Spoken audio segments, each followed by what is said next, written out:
우리 하나님 말씀 같이 보겠습니다. 이사야 43장 14절에서 21절까지 말씀입니다. 구약 성경 이사야 43장 14절에서 21절까지 말씀.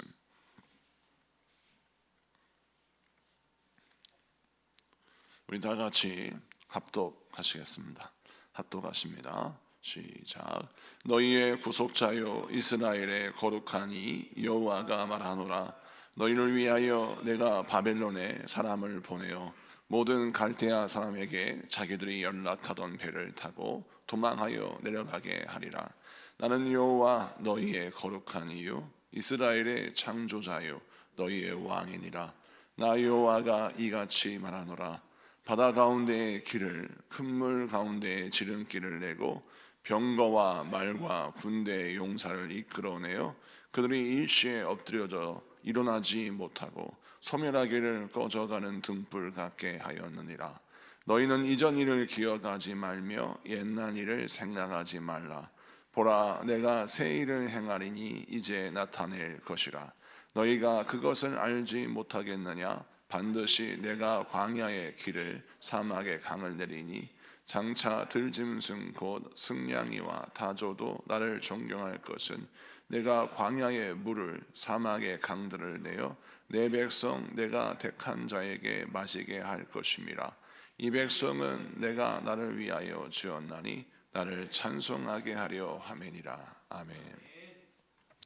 오늘은 이사야 43장 14절에서 21절까지 말씀을 통해서 소망의 기도 시리즈 5번째 시간, 길이 없는 곳에서 길을 보게 하소서라는 제목으로 말씀을 증거할 때 우리 많은 은혜 받는 시간 되기를 바랍니다. 계속해서 이사야 43장의 말씀을 연이어서 말씀을 증거하면서 이사야 43장에 담겨있는 소망의 말씀을 지금 캐내는 가운데 있습니다. 오늘 14절 15절 말씀을 보면 우리 하나님께서 무엇을 강조하시느냐? 15절에 나는 여호와 너희의 거룩한 이요 이스라엘의 창조자요 너희의 왕이시다 라고 말씀하고 있습니다. 사랑하는 성도 여러분, 이사야 43장에 강조하는 내용 중에 반복되는 부분이 하나님은 창조자이시다라는 부분입니다. 이 창조자라고 하는 부분 잘 보시면 창조라는 개념은 어떤 무엇이 있는데 그것을 개선시키는 것을 창조라 말하지 않습니다. 창조는 없는 것에서 우리 하나님이 새로운 것을 만드시는 것입니다. 창세기 1장에 보면 모든 것이 공허하고 모든 것이 또 무질서하며 암흑 가운데 있을 때 하나님의 말씀으로 모든 것을 창조하셨습니다. 하나님의 말씀으로 없는 것에서 있는 것을 있게 하시고 하나님께서 무질서 가운데 질서를 세우시고 또 암흑 가운데 빛을 비추셨습니다. 그래서 이 창조는 없는 것에서 새로운 것을 만들어내시는 하나님의 역사를 상징하죠. 자, 그러면 이사야 43장에서 계속 강조하는 것이 하나님은 창조의 하나님이다 라고 말씀하는데 왜 이렇게 말씀하시느냐? 이스라엘 백성들이 이사야를 통하여 또 다른 선지자를 통하여 바벨론의 포로로 잡혀간 이스라엘 백성들이 하나님의 소망의 말씀을 들었어요. 그러면 마음속에 기쁨이 넘치고 현실의 어려움을 내일의 소망을 바라보며 극복해야 되는데 말씀을 들을 때에는 얼굴에 빛이 나는 듯 하나 말씀을 듣고 현실에 돌아가면 얼굴이 다시 어두워지고 아무것도 이루어지지 않을 것처럼 낙심하더라는 겁니다. 이는 뭐냐면 하나님의 말씀은 찬란한데 내 인생의 현실은 어둡고 암담하기 때문입니다. 그래서 이런 생각을 먹는 거예요. 하나님께서 약속은 하셨는데 어떻게 우리를 구원하시지? 바벨론은 이렇게 강대한 군대를 가지고 있고 중동 지역 전체를 다 짓밟고 점령하고 또 그들의 땅을 황폐하게 만들고 또 많은 사람들을 포로로 잡아가는 이런 흉폭한 민족인데 아무리 하나님의 약속이라 할지라도 이 흉폭한 민족을 이 흉폭한 나라를 하나님이 어떻게 이기시고 우리를 살려내신다는 말인가? 아무리 내가 계산기를 때려보아도, 아무리 내가 고민하고 고민해봐도 이건 불가능하다라는 생각이 드는 거예요. 그래서 주신 말씀은 너무 은혜롭지만 내게 주어진 상황은 너무나도 힘들고 어려운 암담한 현실이기에 하나님께 대한 기대를 하지 않는 겁니다. 그래서 하나님께서 오늘 본문을 통해서 우리 하나님의 주권을 인정하라고 그들에게 말씀하시며 다음과 같이 말씀합니다. 나는 거룩하니요 창조주 하나님이요 너희의 왕이시다 라고 하시면서 14절에 너희의 구속자요 이스라엘의 거룩한 여호와가 말하는데 너희를 위하여 바벨론에 사람을 보내어 군대를 보내어서 너희를 이기게 하고 갈대아 사람들을 자기들의 배를 타고 도망하게 만들 것이다. 이 갈대아 사람은 바벨론 사람들을 말합니다. 그래서 바벨론 사람들에게 바벨론에 사람을 보내어 모든 갈대아 사람들, 모든 바벨론 사람들이 도망하고 패배하게 만들겠다라는 것입니다. 그래서 우리 하나님이 또 뒤에서 말씀하시기를 병거의 말과 군대의 용사를 이끌어내어 그들이 일시에 엎드려져 일어나지 못하고 소멸하게 만들 거다라고 말씀하고 있는 겁니다. 자, 그래서 이 말씀을 통해서 우리는 무엇을 깨달아야 합니까? 우리 하나님은 만왕의 왕이시고 창조의 주님이십니다. 그 창조의 주님이 무엇을 행하십니까? 길이 없는 곳에 길을 내시고 방법이 없는 곳에 방법을 만들어내시는 분이십니다. 그러므로 우리가 하나님의 주권을 먼저 인정하고 내 마음속에 하나님을 바라보는 신앙이 더욱더 굳건해져서 우리 하나님은 길이 없는 곳에서 길을 내시고 방법이 없는 곳에서 방법을 내시는 하나님, 창조의 하나님인 걸 우리가 확신하고 우리가 하나님을 바라보며 기도할 때에 나의 상황을 바라보고 기도하지 말고 하나님께서 우리를 위하여 계획하시고 창조하실 새로운 길을 꿈꾸며 기도해야 하는 것입니다. 여러분, 이 꿈을 꾸다라는 것을 잘 보면 내 수준에서 꿈을 꾸는 꿈이 아니라 하나님이 보여주시는 꿈을 꿈꾸기를 사모해야 합니다. 내가 무언가를 그리고 하나님 이렇게 내가 꿈을 꾸기 원합니다 라고 하는 것은 우리의 차원이에요. 이것이 잘못됐다는 것이 아니라 우리의 차원에서 기도하면 그 꿈은, 그 기도는 어떤 현실의 제약을 받게 되죠. 그런데 기도 시간만큼은 하나님의 수준에서 하나님이 보여주시는 꿈을 꿈꾸기를 사모해야 합니다. 여러분, 인생은 어떤 은혜가 필요하냐면 하나님께서 풀어주시고 하나님께서 이루기를 원하시는 그 꿈과 소망을 품고 기도해야 합니다. 왜냐하면 하나님이 주시는 꿈을 현실화시키기 위해서 우리가 그 꿈을 가지고 기도하고 그 꿈을 이루기 위해서 대가를 지불해야 되기 때문이죠. 여러분, 다윗이 왕이 될 거라고는 스스로 한 번도 생각하지 않았습니다. 심지어 그의 가족들도 기대하지 않았죠. 꿈꾸지 않았습니다. 그런데 하나님이 사무엘을 보내셔서 다윗에게 기름을 붓고 그에게 왕이 될 것이라는 꿈을 주셨습니다. 그런데 그 꿈을 꾸기에는 그의 인생이 너무나도 제한적이고 현실은 그가 왕이 될 수 있는 현실이 전혀 아닙니다. 그런데 하나님이 그가 왕이 될 수밖에 없는 국제 정세와 또 나라의 정치와 모든 상황들을 만들어 놓으셔서 골리앗을 쓰러뜨린 다음부터 그의 인생은 고난의 연속인 듯 하나님이 그가 왕이 될 수밖에 없는 모든 상황들을 만들어 놓으셨습니다. 여러분, 이것이 바로 하나님의 역사입니다. 그런데 시편을 읽어보면 그런 상황 속에서 다윗이 어떻게 했느냐, 하나님의 주신 꿈을 붙들고 하나님의 주신 그 기도의 제목을 붙들고 왕이 될 때까지, 하나님의 자신을 쓰실 때까지 인내와 믿음으로 견뎌내는 것을 보게 됩니다. 만약 그가 꿈이 없다면, 그가 기도하지 못했다면 그는 고난의 세월을 이기지 못했을 것입니다. 그 지리하고 그 정말 힘들고 어려운 환난의 시간을 이기지 못했을 거예요. 그러므로 우리가 신앙생활하면서 항상 무엇을 꿈꾸며 기도해야 합니까? 하나님이 우리를 위하여 계획하신 꿈을 꿈꾸며 기도하면서 주여 길이 없는 곳에서 길을 보게 하시고 방법이 없는 곳에서 방법을 보게 하소서 라고 기도하고 간구하는 여러분 되시기를 축복합니다. 그러면 우리 주님께서 예비하신 길이 여러분의 길이 되고 우리 하나님이 예비하신 모든 역사가 여러분의 역사가 될 줄로 믿습니다. 그 다음 말씀을 좀 보면 18절 19절 말씀을 좀 볼까요? 18절 19절 다 같이 한번 봉독하겠습니다. 18절 19절 시작. 너희는 이전 일을 기억하지 말며 옛날 일을 생각하지 말라. 보라, 내가 새 일을 행하리니 이제 나타낼 것이라. 너희가 그것을 알지 못하겠느냐? 반드시 내가 광야의 길을 사막의 길을 강을 내리니. 아멘. 여기서 보면 우리가 주목해야 할 것이 먼저 18절입니다. 이전 일을 기억하지 말고 옛날 일을 생각하지 말라. 이 말씀은 두 가지로 해석할 수 있어요. 이전 일이 무엇인지를 잘 봐야 합니다. 문맥상으로는 이전 일은 첫째 어떤 의미냐?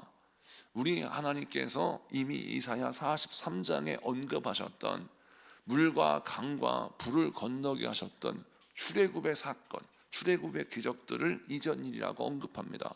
그러면 이것은 뭘 뜻하냐면 예전에 하나님이 이스라엘 백성들에게 행하셨던 그 기적들, 그걸 기억하지 말고 그것들을 잊어버려라 라는 겁니다.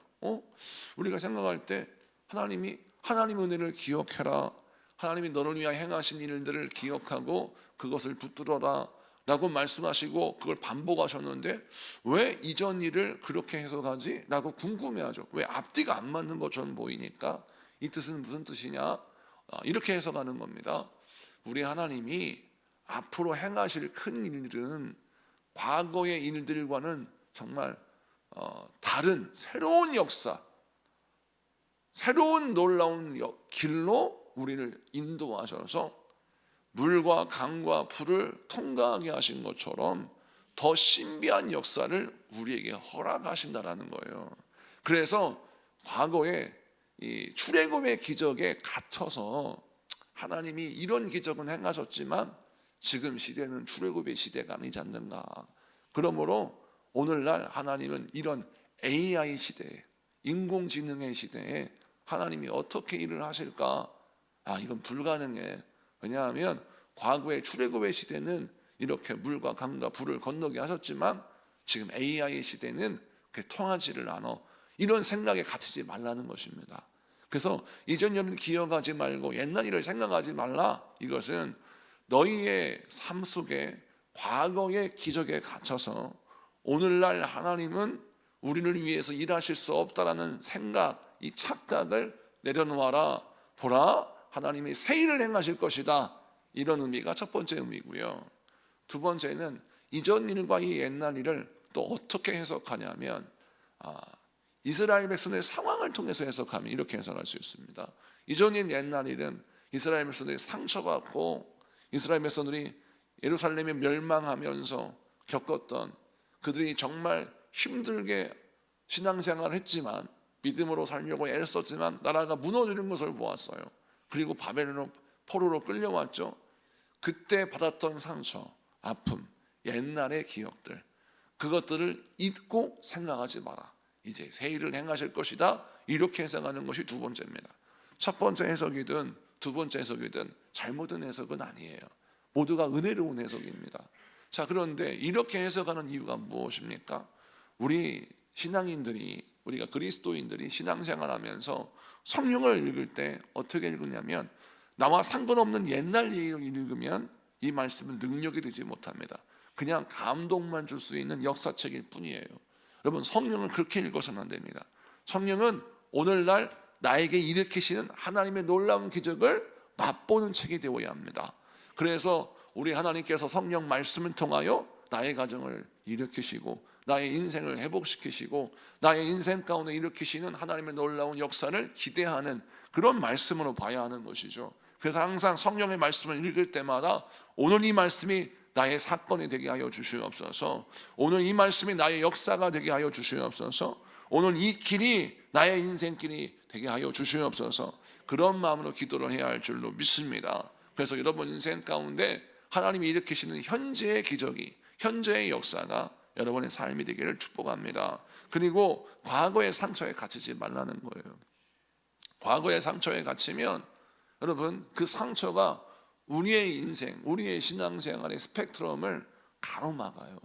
그래서 과거의 상처에 갇혀버리면 모든 것이 다 나를 상처 주는 어떤 통로라고 생각해요. 그래서 사람에게 상처를 받으면 전도하기가 꺼려지는 겁니다.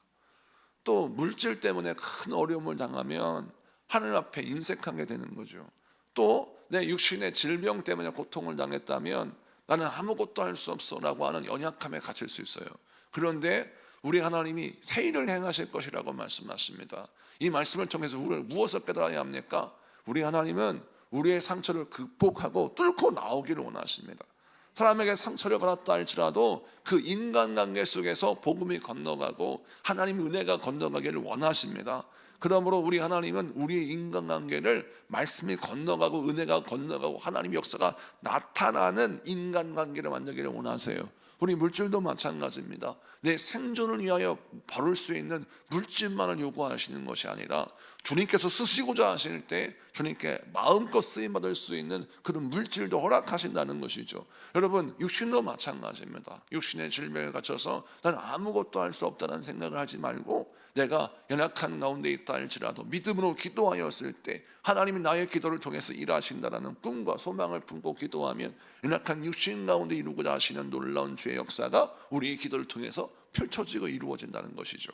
그래서 우리는 어떻게 기도해야 합니까? 상처에 붙들리지 말고 말씀에 붙들려야 하는 것입니다. 여러분, 이렇게 말씀에 붙들려 기도하여서 여러분 인생 가운데 베푸시는 놀라운 은혜를 체험하시는 여러분 되기를 축복합니다. 말씀을 마치고 정리합니다. 길이 없는 곳에 길을 여시는 분은 여러분의 하나님이십니다. 여러분, 방법이 없는 곳에서 방법을 허락하시는 분은 창조주 하나님, 여러분의 하나님이십니다. 이사야 43장은 계속 그것을 강조하고 있죠. 이렇게 놀라운 하나님이, 이렇게 놀라운 정말 엄청난 창조의 하나님이 나의 하나님이라고 말씀하십니다. 이게 가당키 나는 말씀입니까? 나는 이렇게 부족하고 연약한데, 나는 사실 보잘것도 없고 하나님을 늘 의심하고 하나님 앞에 원망과 불평을 했고 하나님께 내세울 것이 아무것도 없는 그런 부족한 종인데 하나님은 끊임없이 당신의 이야기를 하시는데 나는 너의 하나님이다 라고 말씀하세요. 인간적으로 볼 때는 하나님은 정말 짝사랑하시는 분 같아요. 그런데 왜 하나님이 이렇게 우리를 사랑하신다고 말씀하십니까? 이유는 나를 지으시고 나를 인도하시고 나의 목자가 되시며 나를 위하여 아낌없이 아들까지 내어주신 아버지의 사랑이 풍성하기 때문입니다. 여러분, 이것을 기억하시고 여러분이 생각하는 것보다 여러분을 향한 하나님의 사랑이 얼마나 크다는 것을 깨닫고 알아야 합니다. 나를 향한 하나님의 사랑은 너무나도 풍성하시고 너무나도 위대하십니다. 오늘 이것을 기억하시고 주 앞에 기도하면서 그 아버지의 사랑을 붙들고 기도하여 오늘도 승리하는 새벽 되기를 축복합니다. 우리 다 같이 공동 기도문 같이 선포하며 기도하겠습니다. 소망의 이름은 5번째, 길이 없는 곳에서 길을 보게 하소서. 다 같이 선포하며 기도합니다. 시작. 살아계신 하나님, 바다 가운데 길을 내시고 사막에 강을 내시는 주님의 능력을 믿습니다. 막다른 인생의 자리에서도 주님의 인도하심을 신뢰하며 절망 속에서도 새 일을 행하실 주님을 바라봅니다. 이전의 실패와 상처에 머물지 않게 하시고 주께서 여시는 새로운 길을 기대하며 순종하게 하소서. 광야 같은 인생 가운데서도 하나님이 예비하신 복된 길을 보게 하시고 믿음으로 그 길을 걸어가게 하소서. 예수님의 이름으로 기도드립니다. 아멘.